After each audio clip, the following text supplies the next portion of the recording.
Buenas, buenas, ¿cómo están?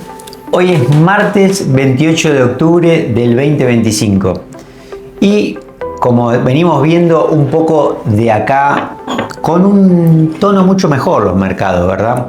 Sobre todo pensando de dónde venimos, que las semanas anteriores, después de aquel tuit del viernes de Trump, volviendo de alguna manera a la guerra arancelaria con China, había cambiado sustancialmente las cosas en contexto, digamos, de shutdown, con lo cual esto que vimos en Argentina después de las elecciones, cambio de humor, los mercados subiendo fuerte, evidentemente no solo se da acá, sino mediante un contexto internacional favorable.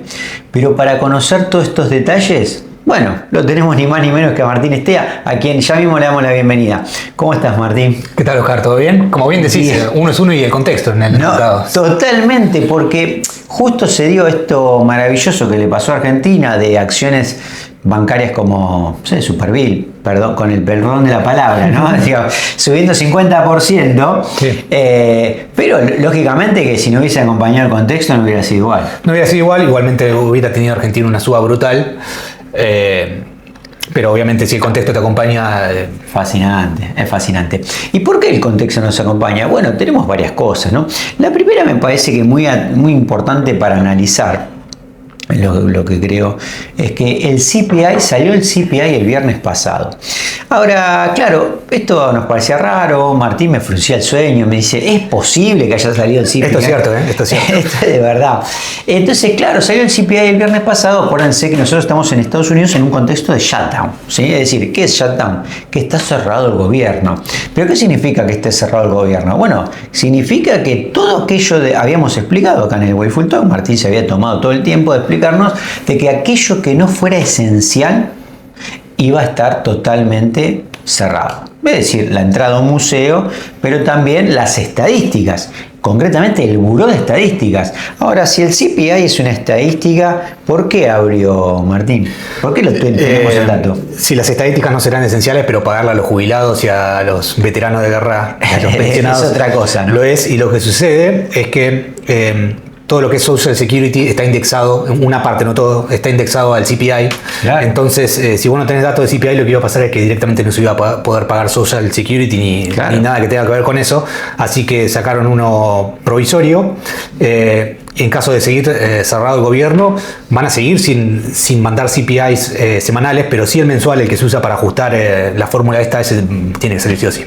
Bueno, de alguna manera, en este marco, acuérdense, nosotros porque analizamos todos estos datos, pero dos principales, sí o sí, el CPI, que es como el IPC de Argentina, ¿no? Es de alguna manera lo que nos da una información sobre la inflación, esto que es esta suba generalizada de bienes y servicios, ¿no? Con una canasta fija como la que establece el CPI, que después está el otro que es el PCE, que es el que usa la Fed, y el otro también es el dato de empleo. Ese no salió.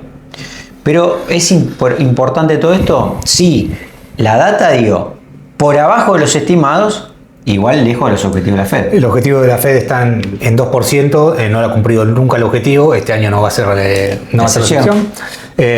Mucho revuelo con eso, de hecho hasta hace poquitos meses estábamos hablando de que por ahí la Fed o abandonaba este inflation targeting o lo levantaba a 2,5 o 3. Cualquiera de los dos es una admisión de fracaso. Y sobre todo porque, claro, esta semana, mañana va a hablar la Fed, mañana miércoles, y lo vamos a tener a Powell con, digamos, una Fed data dependiente, ¿no? Muy importante esto, data dependiente de los datos de empleo y de los datos de CPI. Pero claro, un poco criticado esta casi ya baja de tasa descontada, 0,25 descontada de mañana, con, digamos, por un lado un CPI que no afloja, o sea, una inflación que no afloja, una economía medianamente creciendo, digamos, podemos hablar tranquilamente de un soft landing, y sí, los datos de empleo que no estarían acompañando. Con esto vamos a tener mañana a la Fed descontándole 25 más a su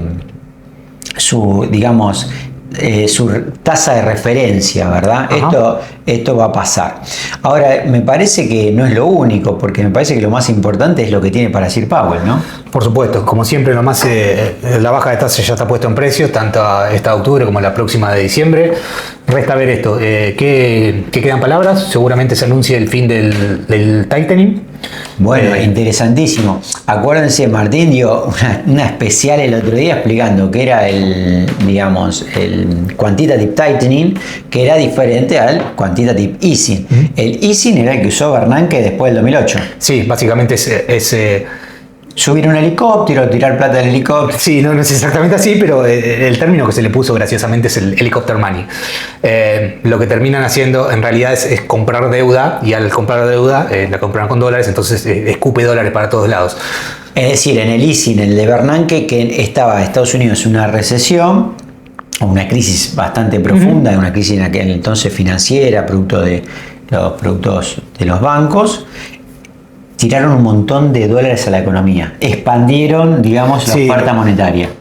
Sí, fue súper complejo el tema, es para otra charla, entre otras cosas que hicieron, limpiar las hojas de balance de los bancos, los activos tóxicos, eso también te inyecta mucho dinero a la economía. Lo que van a hacer ahora es, toda esta cantidad de papeles que la Reserva Federal fue acumulando, en vez de renovarlos va a dejar que se venzan, entonces al vencerse absorbe toda esa cantidad de capital y te termina pasando el inverso. ¿Por qué se termina todo esto? En Estados Unidos, ya hemos charlado del mercado de repos muy brevemente. Para que sepan lo que es parecido, no es lo mismo, pero es un equivalente, con sus diferencias, por supuesto, al mercado de cauciones en Argentina. Acá vemos cada tanto, bastante seguido, diría, que hay problemas con esta tasa que se va a 80%, 100%. Sí, lo vimos en los días pasados, ¿no? Que era un escándalo. Eso sucede porque hay un vacío de liquidez, porque el mercado está dispuesto a pagar cualquier tasa con tal de recibir pesos, porque necesita los pesos para lo que sea. En Estados Unidos es lo mismo. Salvando las enormes distancias, allá se usan, por ejemplo, bonos del tesoro exclusivamente para esto, acá se pueden usar cualquier tipo de activo prácticamente. Y ya hubo, por ejemplo, un problema muy grande con esto en el año 2019, cuando se empezó a secar el repo, que empieza a saltar la tasa de repos en Estados Unidos, y ahí es donde se empiezan a ver problemas de verdad, porque puede pasar que los bancos no pueden llegar a cubrir posiciones y defaulteen los bancos. Yo la otra vez creo que lo decías, hasta 10% subió como fue la tasa overnight, ¿no? La tasa overnight saltó en ese momento estaba en 0.25% y saltó a 10% en un día. Esto prendió todas las alarmas. El VIX, que estaba en 12 puntos, saltó a 70 en un día. El S&P se hundió 7% en un día. Hubo circuit breaker, las cosas que pasan en el mercado en un día de caos, las cosas típicas. Y la Reserva Federal desde ese entonces dijo, bueno, justo en ese momento, al igual que ahora, está en un proceso de tightening.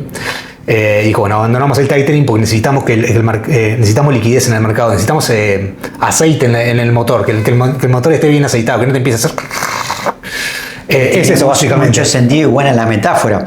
Yo le digo por qué todo este ánimo diferente, porque además de este CPI, el domingo tuvimos como novedades sobre potencial arreglo entre Estados Unidos y China por todas las tensiones que veníamos manejando en términos de los materiales raros, ¿verdad? Así que esto también se va acomodando, hizo que los mercados en Asia salieran al alza, Europa lo propio y los futuros norteamericanos al alza, incluso hasta el bono del petróleo recuperándose. Pero digamos, no fue solamente con China, porque también nos arreglamos con Brasil, nos arreglamos con Japón, y bueno, Japón y Sur Corea, que operan siempre en tándem. Japón, India, sí. De China es el 7º o 8º acuerdo que anunciamos nosotros acá, porque lo anuncian ellos, acá simplemente repetimos lo que dicen ellos. En este caso parece que Estados Unidos consigue que se le vienen un poco las restricciones a los metales raros, China se compromete a quitarle tarifas al shipping, básicamente volver los dos países sobre sus pasos unos 20-30 días hacia atrás. Y es un estado donde el mercado se sentía cómodo con cómo estaba todo.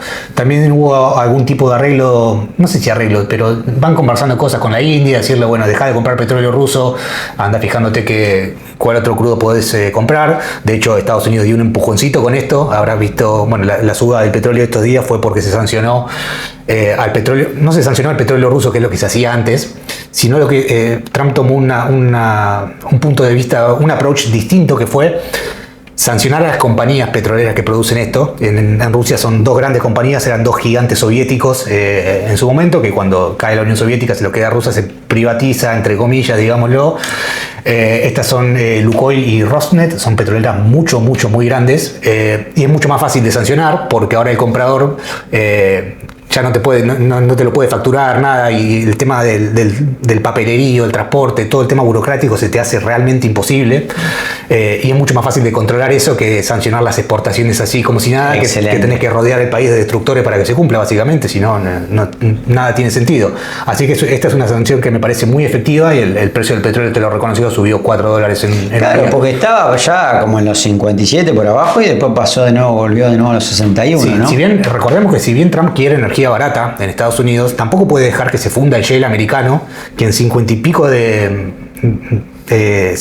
de dólares por barril ya deja de ser rentable, y no podés hacer quebrar a tu industria petrolera. Es una industria muy estratégica. Es algo que ha pasado en otras administraciones, que quebró todo el shale americano entero. Esto que Martín dice acá lo pueden ver también en el anterior Well Fruit, porque lo hemos charlado, seguramente lo hemos charlado, pero me parece súper como interesante para seguir. Sí, hay que mantener un equilibrio en el precio, no puede dejar. Exacto, ese es el tema del equilibrio. Por eso, digamos, nosotros no es que cuando marcamos lo del petróleo, que baja, es tan malo como que baje como que suba mucho. Sí, necesitas encontrar una zona de ricitos de oro donde los productores ganen dinero, pero que el galón de gasolina no valga $8 porque es un problema para la economía norteamericana, claramente.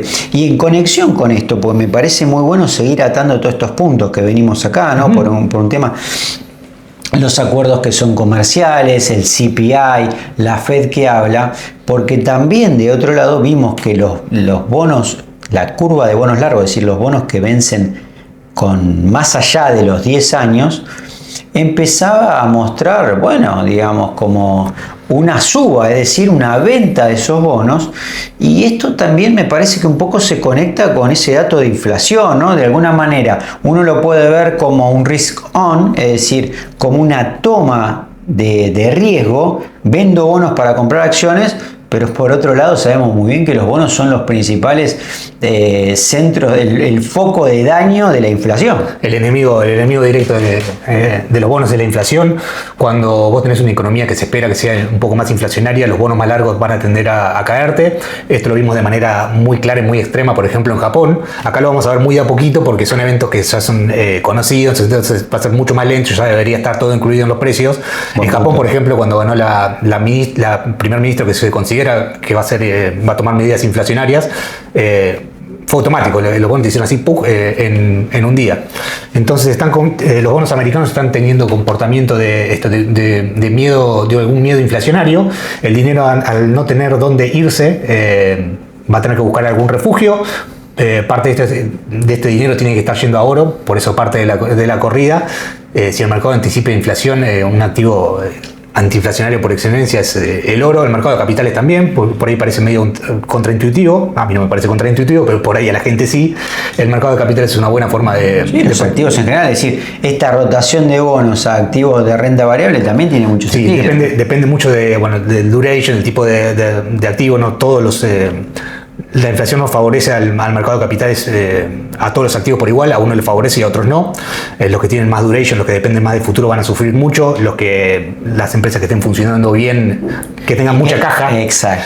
Es el activo que te funciona bien por excelencia en un ambiente inflacionario, así que eso es lo que estuvimos viendo nosotros. Pero de alguna manera, si lo podemos ver de esta forma, a ver si me explico bien, es si aquello por el dólar que vas a utilizar para pagarme de alguna manera va a valer menos porque va a haber más inflación, entonces te voy a pedir más tasa. Necesito más retorno, sí. Y de alguna manera el problema ¿cuál es? Y que los gobiernos necesitan endeudarse lo más largo posible, porque a corto nos puede generar una presión sobre nuestra liquidez. Con lo cual este es un poco el planteo del problema, ¿no?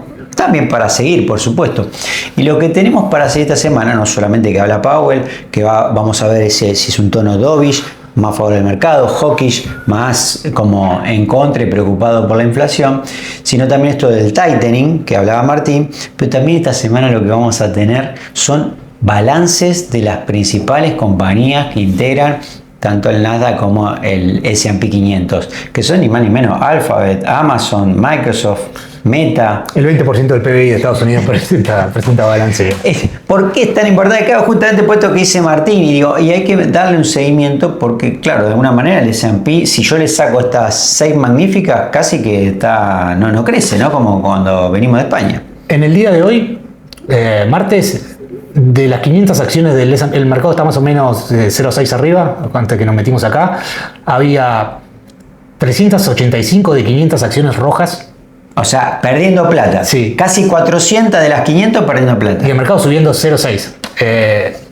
Esto tiene que ver de vuelta, son las más grandes las que te están empujando, las que tienen mucha expectativa, son una parte enorme del PBI de los Estados Unidos, no tanto la empresa en sí, obviamente, porque la empresa es un stock, pero sí los gastos de capital que están haciendo, las inversiones que están haciendo las empresas estas en este momento, es una parte muy, pero muy importante del PBI. Así que va a ser muy importante ver, más allá de cómo les va, que es realmente importantísimo, si van a seguir manteniendo este nivel de gasto que le está dando mucho soporte al PBI americano. Esto me llama la atención porque respecto a lo que pasó con Tesla la semana pasada, ¿verdad? Porque claro, una de las 7 magníficas es Tesla, que la semana pasada presentó un balance, y fíjense esto, porque yo digo, este también es un espacio que nosotros usamos para educación, de información, y por nada esto que vamos a decir de Tesla tiene que ver con una recomendación de compra, o en este caso mucho menos de venta. Obviamente siempre consulten al asesor financiero, pero de alguna manera para contarles cómo un profesional de las finanzas mira los balances, ¿no? Cuando se presentan. Y esto es una de las cosas que me parece que trae a colación el balance de Tesla. ¿Por qué? Porque por un lado fue ventas récord, pero por el otro lado la ganancia por acción fue magra. Y entonces en este sentido, por más que haya sido uno de los quarters que mejor vendió Tesla, el mercado lo castigó. Así es, Oscar. ¿Qué está pasando con Tesla? Tesla tiene, tenía algo que se llama créditos de carbono, que son no son una especie, no, son un subsidio de una manera medio indirecta. Funciona de la siguiente manera. Si vos tenés una compañía automotriz, el gobierno americano te dice, vos podés producir bienes que produzcan esta cantidad de CO2. Esta cantidad de contaminación. Si te pasás, tenés una multa. Podés hacerlo, pero tenés una multa. ¿Y si hago menos? Y si haces menos, tenés un beneficio impositivo. Te damos un crédito. Buenísimo. Ahora, ¿qué sucede? Tesla, al ser una compañía de autos, también tenía esto, pero sus autos, al no generar emisiones, lo que puede hacer Tesla es agarrar estos créditos, piénsalo como una ficha, que dice, básicamente, podés contaminar con esto. Y lo que hace Tesla es vendérsela a Ford, a General Motors, a las automotrices americanas. Para que puedan generar autos contaminantes. Exactamente. Entonces Ford, ponele que está 50% pasado, le compra créditos de carbono a Tesla, que no lo necesita básicamente, y con eso vuelve a estar dentro del compliance. Y con eso Tesla sigue haciendo inversión y desarrollo. Fue durante estos créditos de carbono fue lo que mantuvo a flote a Tesla durante años y años. Cuando no podía producir autos. En un momento llegó a ser como el 70% de su revenue eran estos créditos de carbono. Por eso siempre, de vuelta, siempre cuando dicen que los autos chinos están subsidiados, tened cuidado porque estos también están igualmente o más subsidiados. Si te ganan no es por subsidios, por otra cosa. Así que lo que tuvo que hacer Tesla, ahora Trump les está quitando este beneficio.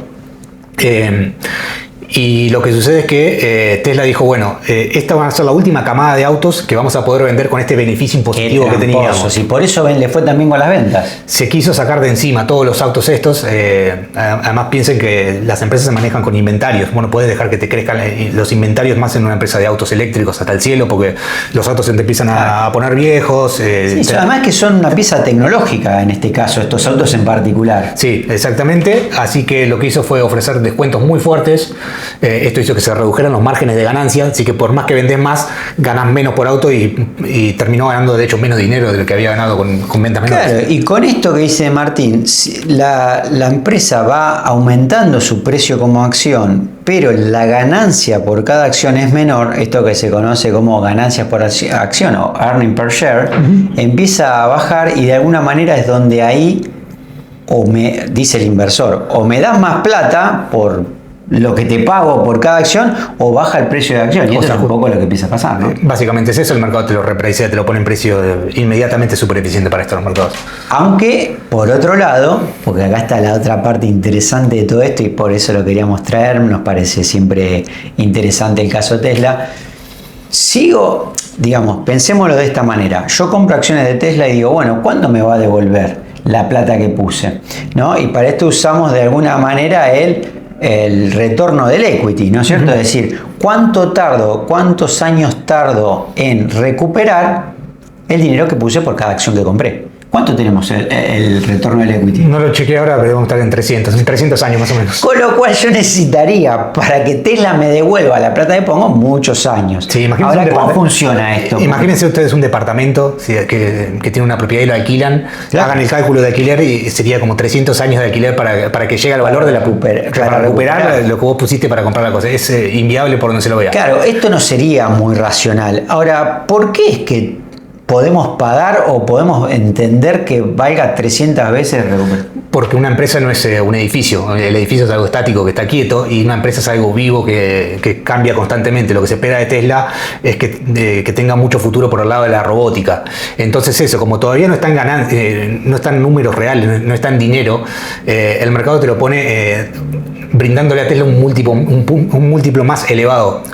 O sea, el mercado dice: esto está con un price to earning de 300, son 300 años, pero no van a ser 300 años porque las ganancias de esta empresa van a crecer mucho porque va a tener otros segmentos de negocio. Súper interesante porque cuando siempre salen estos earnings, acuérdense, cada trimestre las empresas que están registradas en el mercado norteamericano tienen la obligación de rendirle cuenta a sus accionistas todos los trimestres.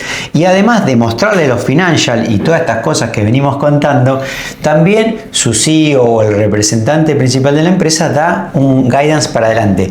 En este caso no ocurrió, se prefirió no dar el guidance, pero un poco lo que se espera para adelante es que tanto todo lo que Tesla tiene por darnos en inteligencia artificial, robotaxis, que ya posiblemente se estima que quizás 11 jurisdicciones dentro de Estados Unidos empiezan a tener robotaxis, empiece a dar Tesla no solamente delivery por esos autos que hace, que son minimalistas, que son eléctricos, sino también un potencial en el lado robots, robotaxis y todo esto acompañado de inteligencia artificial. Sí, exactamente, eso es lo que el mercado te está poniendo en precios, más te vale que cumplas, que la empresa tiene que cumplir porque si no... porque si no nos vamos a castigar bajando el precio de la acción. Y va a pasar un price to earning de 300 a 50 y esto lo va a hacer, como no suben los earnings, tiene que ajustar por el otro lado. Por el precio. Exactamente. Así que, nada, tiene que estar a la altura, la expectativa es grande. Es enorme. La expectativa es enorme. Bueno, y por último, para finalizar del plano geopolítico, digamos, tenemos un poco el tema de que el acuerdo de Hamas está ahí medio en el tembladeral. Por otro lado tenemos la parte, digamos, de Ucrania, que no vemos ningún tipo de avance, pero me parece lo último para resaltar es lo que estamos viendo en las costas de Venezuela, ¿no es cierto? Porque de alguna manera cada vez vienen chiches más grandes y más caros de los norteamericanos. Se está acumulando una cantidad de fuerza que es completamente desproporcionada para lo que necesita hacer Estados Unidos. Hay muchísimo destructor en este momento en la costa de Trinidad y Tobago. Están haciendo algo que hace mucho Estados Unidos, que es una especie de terrorismo, intimidación, demostración de fuerza, que es mandar esos bombarderos gigantescos que tiene Estados Unidos, los B-1, los B-2, los B-52, los manda a bordear la costa a metros de vibrar el espacio aéreo. Esto lo hace... la idea de esto que hace Estados Unidos es algo que hace es muy común cuando tiene algún tipo de conflicto, es ponerle una recompensa. En este caso a Maduro le pusieron $50 millones, tipo en el lejano oeste, vivo o muerto. Y la idea es que alguno de los generales que tiene al lado dice... Se entiende. Digo, bueno, capaz que me vendría bien. Sí, las alternativas son: me llevo $50 millones, Estados Unidos me llevan pero me lleva como un rey, me van a tratar como un rey. Ya sabes perfectamente cómo funciona el sistema judicial en Estados Unidos. Al tipo que lo entregue, obviamente va a tener algún tipo de beneficio. Pero por más que haya sido Hitler el que lo haya entregado, el beneficio va a estar, no va a tener ningún tipo de cárcel, ni tiempo, ni nada. Se va a llevar $50 millones. Y la alternativa es, tengan en cuenta que Estados Unidos no va a declarar una guerra para esto. No va a pasar por el Congreso, va a ignorar cualquier tipo de ley internacional, tanto interna como externa que haya. Estas son cosas que pasan de un día para el otro. Entonces vos estás en tu casa durmiendo y ni siquiera te enterás. Te va a matar un chico en California que está manejando un dron a 10 kilómetros de altura, vos no te vas a enterar nunca. El factor sorpresa está, es por eso que hacen esta intimidación, quiere que alguien se quiebre y lo entregue. La alternativa, no sé, Estados Unidos está mandando el portaaviones más grande y más avanzado del mundo, es algo completamente desproporcionado. Viene del Mediterráneo con 90 aviones de guerra, va a tardar le quedarán unos 10-15 días para llegar, así que está corriendo el reloj. Ahora, esto no es preocupante porque también se aleja de la otra zona de conflicto, pero en el otro lado también quedan algunos más. Quedan 10 más, tiene 11 portaaviones Estados Unidos. Está muy bien, está muy bien. De ultimísima tecnología, le alcanza para cubrir todo. Tengan en cuenta, por supuesto, el precio del petróleo. Venezuela es una zona petrolera. Y nada, estar atentos. Yo no creo que Estados Unidos mande un portaaviones con 90 aviones de guerra a cazar lanchas de narcotraficantes como viene haciendo hasta ahora. Claramente. Pero de alguna manera lo que terminamos con esto que nos cuenta Martín es: tocamos lo geo, tocamos lo comercial, un poco los principales datos macroeconómicos, aunque estamos magros por el shutdown, seguir de cerca este contexto y principalmente la reunión de la Fed, digamos, esto es lo más importante. No tenemos dots, no, es decir, no tenemos ningún adelanto, pero sí tenemos de alguna forma la expectativa de que se baje la tasa y veremos que Powell diga. ¿Qué le decíamos? Y como siempre, le decíamos lo mejor para lo que resta de la semana y estamos acá, ¿no? De repente esperando algún tipo de contacto en el próximo Wayful Talks. Un gran abrazo.